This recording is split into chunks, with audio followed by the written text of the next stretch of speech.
দর্শক, নতুন সরকারের শপথ হয়েছে। সকালে সংসদ সদস্যরা, বিএনপির সংসদ সদস্যরা যখন শপথ নেন তখন তারা সাংবিধানিক পরিষদের শপথ নেননি এবং এর মাধ্যমেই বার্তা গিয়েছে যে জুলাই সনদে যে প্রত্যাশা করা হয়েছে সেই প্রত্যাশা বিএনপির দ্বিমত যে ব্যাপারগুলো ছিল, অর্থাৎ প্রথম ব্যাপার ছিল বিএনপির অভিযোগ যে সাংবিধানিক পরিষদ 180 দিন 270 দিন এই ধরনের যে ম্যাজিক দেখানোর চেষ্টা করেছেন প্রফেসর আলী রিয়াজ এবং সংবিধানের বাইরে বেআইনি ম্যাজিক দেখানোর চেষ্টা করেছেন, সেই ম্যাজিকগুলো বিএনপি মানবে না।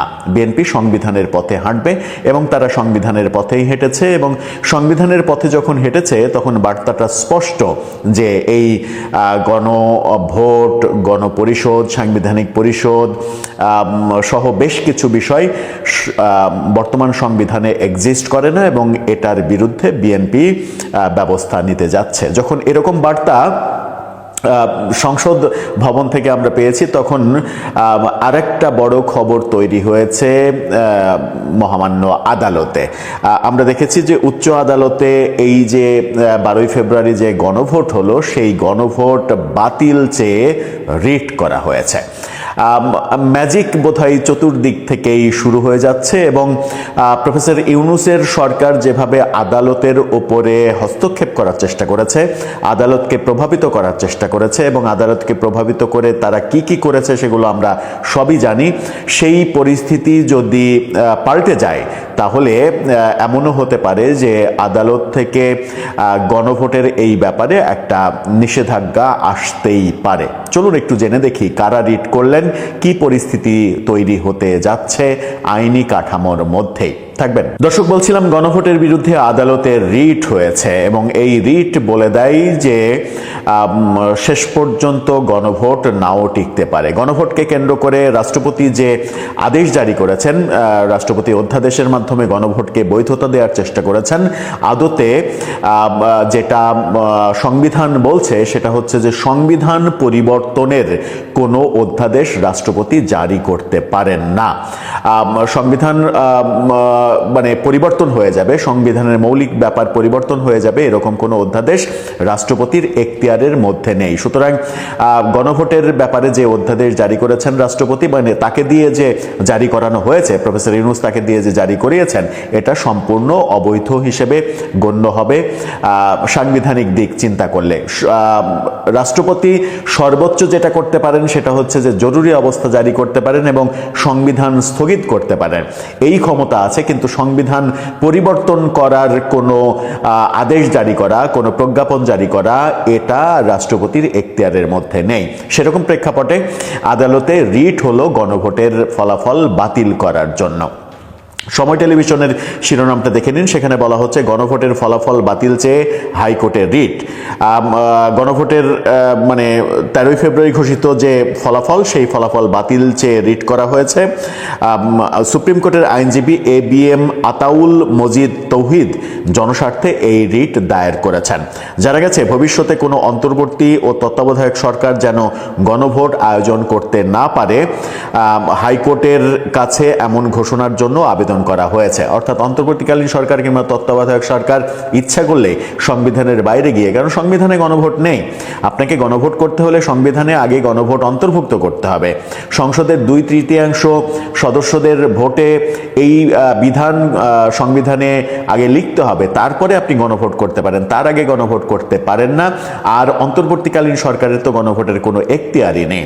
আর সাধারণত গণভোট যেটা হয় সেটা হচ্ছে যে সংসদে কোনো গৃহীত সিদ্ধান্ত সিগনেচারের জন্য যখন রাষ্ট্রপতির কাছে যায়, রাষ্ট্রপতি যদি মনে করেন যে এটা তিনি অনুমোদন দেওয়ার আগে তিনি একটু জনমত যাচাই করবেন, বাংলাদেশের মানুষ কি বলতে চাই সেটা যাচাই করবেন, তখন তিনি নির্বাচন কমিশনকে আদেশ দিতে পারবেন যে তুমি এই বিষয়ের উপরে একটা গণভোট আয়োজন করো। তখন নির্বাচন কমিশন গণভোট আয়োজন করবে। এছাড়া গণভোটের কোনো অপশন নেই সংসদের বাইরে থেকে এই ব্যাপারগুলো পুরোটাই সংবিধান বিরোধী ব্যাপার হয়েছে। ত্রয়োদশ জাতীয় সংসদের যে ফলাফল হয়েছে, মানে গণভোটের যে ফলাফল হয়েছে, সেই ফলাফল গেজেট প্রকাশ করেছে নির্বাচন কমিশন। ঘোষিত ফলাফল অনুযায়ী আমরা দেখেছি নির্বাচন কমিশন বলার চেষ্টা করেছে যে গণভোট প্রদানের হার 60.26%, হাস্যকরভাবে জাতীয় নির্বাচনে ভোট প্রদানের হার 59.4%। কিভাবে গণভোট বেশি হয় এই হাস্যকর ব্যাপারের কোনো উত্তর নির্বাচন কমিশন দিতে পারেনি। এই ব্যাপারে যখন রিট হলো তখন আমরা দেখছি যে জামাতপন্থী আইনজীবী এবারে নির্বাচনে যিনি হেরে গেছেন, শিশির মনির, তিনি ঘোষণা দিয়েছেন যে এই রিটের বিরুদ্ধে তিনি আইনজীবী হিসেবে আদালতে লড়াই করবেন। লড়াইটা বোধহয় বেশ জমে উঠবে যখন নতুন সরকারের প্রথম শপথের দিনে এই রিট হলো। রিটের শুনানি কবে হবে সেটা এখনো নিশ্চিত নই। রিটের শুনানিতে এটা একটা চমকপ্রদ ব্যাপার হয়ে যাবে এবং এখানে সাংবিধানিক প্রশ্ন আসবে। সাংবিধানিকভাবে এই সরকার গণভোট করতে পারে না, সংবিধানের বাইরে, যেহেতু সংবিধানে এটা নেই, সংবিধানের বাইরে কোনো সিদ্ধান্ত নিতে পারে না। কারণ এই সরকার সংবিধানের আলোকেই গঠিত সরকার। সংবিধানের মাধ্যমে রাষ্ট্রপতির কাছে তারা শপথ নিয়েছে, সংবিধান স্থগিত হয়নি। এক্সিস্টিং সংবিধান অনুযায়ী সর্বশেষ যে মন্ত্রিপরিষদের শপথ হলো, সেই শপথ পর্যন্ত সংবিধানের আওতাতেই সব কিছু হয়েছে। তখন সংবিধানের বাইরে কোনো কিছু আদতে ধোপে টিকবে না বলেই আইন বিশেষজ্ঞরা মনে করছেন। দর্শক, আপনার কি মনে হয় শেষ পর্যন্ত বিএনপি আজকে গণপরিষদের শপথ না নিয়ে যে বার্তা দিয়েছে যে সংবিধানের বিরোধী তারা কোনো কাজ করবে না, সেই বার্তাই কি আদালতে এক ধরনের মানে যাবে এবং আদালত থেকে নতুন বার্তা আসবে যে এই গণভোট করার এখতিয়ার যেহেতু এই সরকারের নেই সেহেতু এটা বাতিল করা হলো?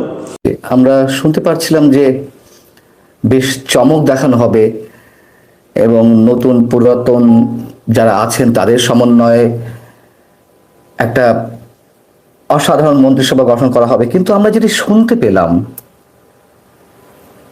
বিএনপি যে সরকার গঠন করতে যাচ্ছে সেখানে এমন একজন ব্যক্তি স্থান পাচ্ছেন যা শুনলে আসলেই অনেকে চমকে উঠতে পারেন। অন্তর্বর্তী সরকারের নিরাপত্তা উপদেষ্টা এবং যিনি প্রধান উপদেষ্টা রোহিঙ্গা সমস্যা ও অগ্রাধিকার প্রাপ্ত বিষয়গুলি সংক্রান্ত হাই রিপ্রেজেন্টেটিভ হিসেবে নিয়োগ পেয়েছিলেন বহুল বিতর্কিত সেই মিস্টার ডক্টর খলিলুর রহমান, তিনি এই মন্ত্রিসভায় স্থান পাচ্ছেন। তাও কোন মন্ত্রণালয়ের দায়িত্ব পেতে যাচ্ছেন? পররাষ্ট্র মন্ত্রণালয়। এটাই বিএনপি চমক। আমরা ঠিক বুঝতে পারছি না এমন তুমুল একজন বিতর্কিত ব্যক্তিকে কেন বিএনপি নিতে বাধ্য হচ্ছে, কার চাপে, কিসের ওহিনাজিল হয়েছে তারেক রহমানের উপরে। এবং এই ডক্টর খলিলুর রহমানের পদত্যাগ দাবি তো বিএনপি করেছিল। তিনি দ্বৈত নাগরিক, তিনি একই সঙ্গে যুক্তরাষ্ট্রের নাগরিক এবং তিনি যুক্তরাষ্ট্রের ডিপ স্টেটের হয়ে যেভাবে খেলছিলেন, বাংলাদেশের মধ্য দিয়ে মিয়ানমারে কথিত করিডোরে কথা বলছিলেন, সে বিষয়ে তিনি দৌড়ঝাঁপ করছিলেন কিভাবে এটি দেওয়া যায়, এবং সে বিষয়ে সেনাবাহিনী থেকেও তুমুল আপত্তি উঠেছিল, বিএনপি আপত্তি তুলেছিল, সিপিবি সহ বিভিন্ন রাজনৈতিক দল আপত্তি তুলেছিল এবং সেনাপ্রধান জেনারেল ওয়াকারুজ্জামান বলেছিলেন নো ব্লাডি করিডোর। এই মিস্টার খলিলুর রহমান আমাদের বন্দরগুলোকে, বিশেষ করে চট্টগ্রাম যে বন্দর, সেই বন্দর বিদেশিদের হাতে তুলে দেওয়ার জন্য দৌড়ঝাঁপ শুরু করেছিলেন। সেই ডক্টর খলিল কিভাবে বিএনপির মন্ত্রিসভায় স্থান পেতে যাচ্ছে, তাও আবার পররাষ্ট্র মন্ত্রণালয়ের দায়িত্বে? বিএনপি সম্ভবত শুরুতেই খানিকটা হোঁচটের মধ্য দিয়ে সরকার গঠন করতে যাচ্ছে, এই কথা আমাদেরকে বলতেই হচ্ছে। নইলে ডক্টর খলিল কেন এখানে স্থান পাবে, এটি অবশ্যই অনেক বেশি রহস্যের আমাদের, এবং ডিপ স্টেটের চাপ বিএনপি সরকারের উপর রয়েছে, এটি আমাদের মানতেই হবে। হতে পারে ডক্টর খলিলকে পররাষ্ট্রমন্ত্রী হিসেবে নিয়োগ দিয়ে ভবিষ্যতে হয়তো তাকে সেখান থেকে স্যাক করা হবে বা বাদ দেওয়া হবে, সেটি ভবিষ্যতের বিষয়। খেলা যে চলছে এখনো ভেতরে ভেতরে অনেক কিছু, তা আমরা নিশ্চিতভাবে বুঝতে পারছি। এবং এটুকু অন্তত বলতে হয় বিএনপি অনেক ধৈর্য নিয়ে অনেক ঠান্ডা মাথায় সামনের দিকে এগিয়ে যাচ্ছে। কিন্তু এটুকু ভেবে তো আমাদেরকে আটকে উঠতে হচ্ছে, রাহুগ্রাস সহজে হতে পারছে না বিএনপি। ডক্টর ইউনূসের খেলা এখনো পর্যন্ত রয়ে গেছে। বিএনপি যেই কাজটি করেছে অবশ্যই সাধুবাদ পাওয়ার মতন। সকালে আমি আপনাদের জানিয়েছি লাইভে এসে যে একই সঙ্গে সংসদ সদস্য পাশাপাশি সংবিধান সংস্কার পরিষদের সদস্য, এই দুটি একসাথে তারা শপথ নেয়নি। শুধুমাত্র এমপি হিসেবেই নির্বাচিত প্রতিনিধিরা, বিএনপি দলীয় নির্বাচিত প্রতিনিধিরা শপথ নিয়েছেন। কিন্তু ডক্টর খলিলের বিষয়টি অবশ্যই অনেক বড় কোশ্চেন মার্ক আমাদের সামনে, অনেক বড় বেশি বিস্ময়সূচক চিহ্ন হয়ে রয়েছে। যেটুকু জানা গেছে বিএনপি মন্ত্রিসভায় যারা থাকছেন সে সম্বন্ধে আপনারা অনেকেই জেনেছেন। তারপর আমি একটু বলি যে সালাউদ্দিন আহমেদ স্বরাষ্ট্র মন্ত্রণালয়ের দায়িত্ব পেতে যাচ্ছেন, খন্দকার মোশাররফ হোসেন স্বাস্থ্য মন্ত্রণালয়ের দায়িত্বে যাচ্ছেন, মির্জা ফখরুল ইসলাম আলমগীর তিনি স্থানীয় সরকার পল্লী উন্নয়ন ও সমবায় মন্ত্রণালয়ের দায়িত্বে যাচ্ছেন, শিক্ষামন্ত্রীর দায়িত্বে আসছেন ইহসানুল হক মিলন, বিমান মন্ত্রী হতে যাচ্ছেন অনিন্দ ইসলাম অমিত, সাবেক মন্ত্রী তরিকুল ইসলামের ছেলে, বাণিজ্য মন্ত্রণালয়ের দায়িত্বে আসছেন আব্দুল আওয়াল মিন্টু, জ্বালানি ও খনিজ সম্পদ মন্ত্রণালয়ে আসছেন ইকবাল হাসান মাহমুদ টুকু, গৃহায়ন ও গণপূর্ত মন্ত্রণালয়ের দায়িত্বে আসছেন মির্জা আব্বাস। এছাড়া পূর্ণমন্ত্রী হিসেবে শপথ নিতে যাচ্ছেন ডক্টর মঈন খান, হাফিজুদ্দিন আহমেদ, মিজানুর রহমান মিনু, ডক্টর আসাদুজ্জামান, আফরোজা রীতা, নিতাই রায় চৌধুরী, আন্দালিব রহমান পার্থ। এছাড়া প্রতিমন্ত্রী হিসেবে যাদের নাম শোনা যাচ্ছে তাদের মধ্যে রয়েছেন জহিরুদ্দিন স্বপন, আব্দুল মুক্তাদির যিনি সিলেট 1 আসন থেকে সংসদ সদস্য নির্বাচিত হয়েছেন, কুমিল্লা 3 আসন থেকে নির্বাচিত সংসদ সদস্য কাজী শাহ মুফাজ্জল হোসাইন, সিলেট 4 আসনের বিএনপি দলীয় প্রার্থী আরিফুল হক চৌধুরী যিনি সাবেক মেয়র ছিলেন, বগুড়া 2 আসন থেকে নির্বাচিত মীরা শাহে আলম। আচ্ছা, ফজলুর রহমানের নাম আমরা এখনো পেলাম না, অ্যাডভোকেট ফজলুর রহমান।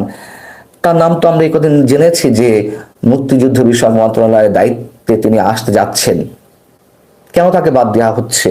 এবং এই যে ডক্টর ইউনূস সরকার, সেই সরকারের তুমুল সমালোচনাকারী ছিলেন ডক্টর ফজলুর রহমান। যেভাবে ডক্টর ইউনূস প্রশাসন, ডক্টর ইউনূস সরকার আমাদের মুক্তিযুদ্ধের ইতিহাস পাল্টে দেওয়া থেকে শুরু করে আমাদের মুক্তিযুদ্ধের স্মৃতি স্মারকগুলো, ভাস্কর্যগুলো ধুলার সাথে মিশিয়ে দিয়েছে, বঙ্গবন্ধু 32 নম্বর বুলডোজার দিয়ে গড়িয়ে দিয়েছে, সেই অপরাধী কি অ্যাডভোকেট ফজলুর রহমানকে আনা হচ্ছে না?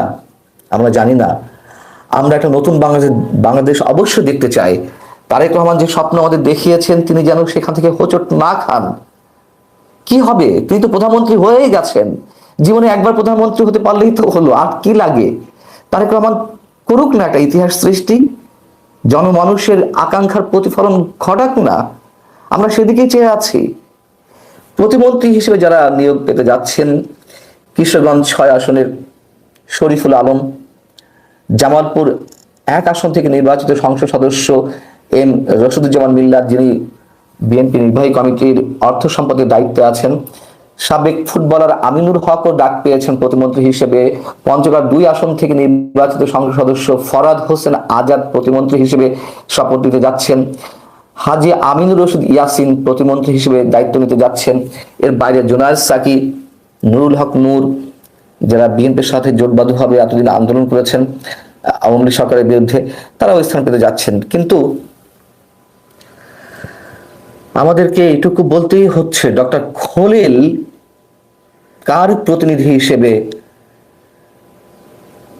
বিএনপি সরকারের একটা গুরুত্বপূর্ণ মন্ত্রণালয়ে আসতে যাচ্ছেন, এটুকু আমাদেরকে ক্লিয়ার করতে হবে। তারেক রহমানকে সব বিষয়ে নীরব থাকলে হবে না। হ্যাঁ, আমরা জানি অবশ্যই অনেক বিষয়ে কথা বলা যায় না, কিন্তু আমি আবারও বলি বিএনপি এই ব্যক্তির পদত্যাগ দাবি করেছিল।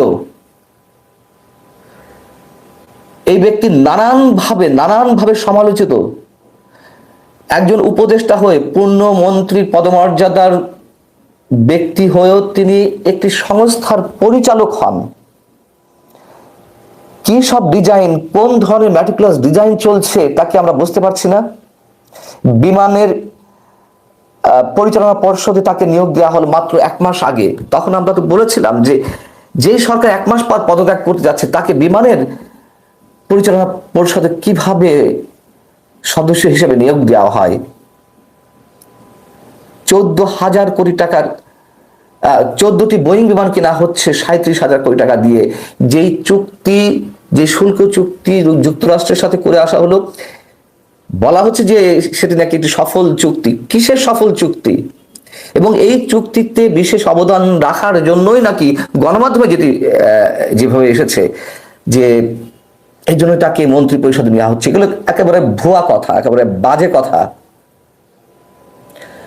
37% শুল্ক আরোপ করেছিল যুক্তরাষ্ট্র বাংলাদেশ থেকে যেসব পণ্য যুক্তরাষ্ট্রের বাজারে যায়, সেখান থেকে 20% করা হলো আবেদনের পরিপ্রেক্ষিতে। শুধু তো ইউনূস সরকারের আবেদনের পরিপ্রেক্ষিতে ট্রাম্প প্রশাসন একেবারে সম্মান জানিয়ে 20% শুল্ক নামিয়ে এনেছে তা তো নয়, বিশ্বের আরো প্রায় 70-75টি দেশ এভাবে আবেদন করেছিল, তাদের আবেদনের পরিপ্রেক্ষিতে 20% নামিয়ে আনা হয়েছিল। এবং এই যে দেন দরবার কয়েক মাস ধরে, সেই দেন দরবারের পরিপ্রেক্ষিতে 1% শুল্ক কমানো হয়েছে। এই হচ্ছে কৃতিত্ব। কিন্তু তার বিনিময়ে কি হয়েছে? তার বিনিময়ে যদি বললাম 37,000 কোটি টাকা দিয়ে 14টি বোয়িং বিমান কেনা হচ্ছে, এবং চীন বা রাশিয়া থেকে অস্ত্র কেনা যাবে না।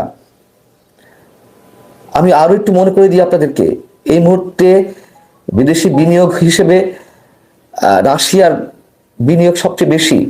এই যে সেটি ঋণ হোক আর যাই হোক, পারমাণবিক বিদ্যুৎ কেন্দ্রে, সেই পারমাণবিক চুল্লি কেনার ক্ষেত্রেও প্রথমত এইসব দেশকে অ্যাভয়েড করতে হবে চুক্তি অনুযায়ী, রাশিয়া বা চীনের মতো রাষ্ট্রগুলোকে।